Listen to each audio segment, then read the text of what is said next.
So in the previous example, we have seen how to print a multiplication table uh, for the number user has entered. So now we will be making small changes to the program so that whenever user entered a number, suppose in example he entered a 5, all the multiplication table up to the 5 will be get printed.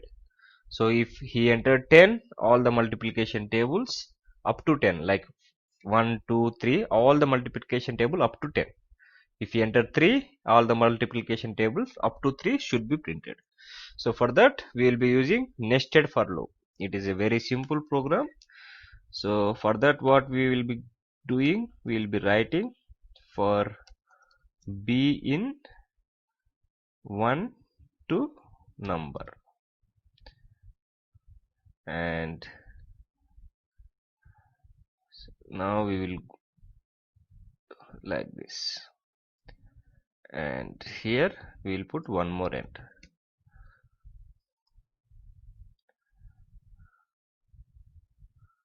We need two ends here. Let us end.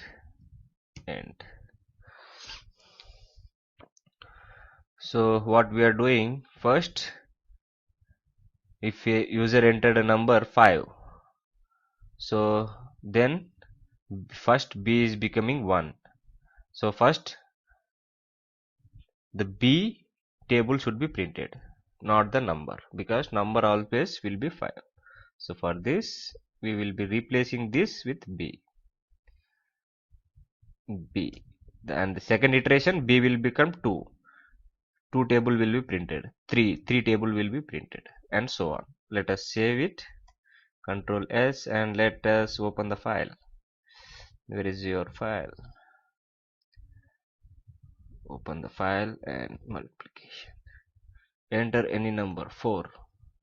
See, all the multiplication table from 1 to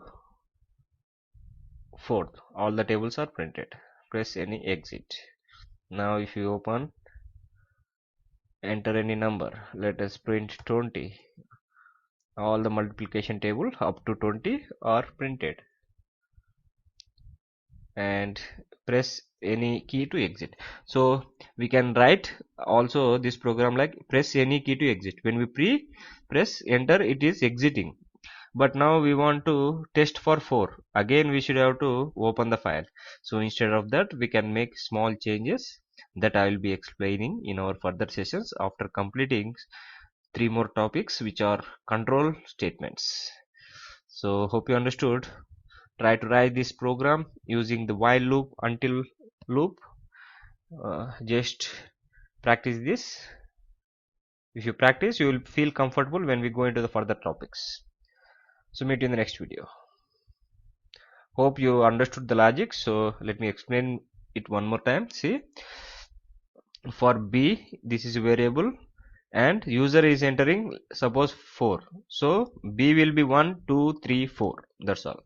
So first iteration b will be 1. So for 1, and a is equal to 1 to 10.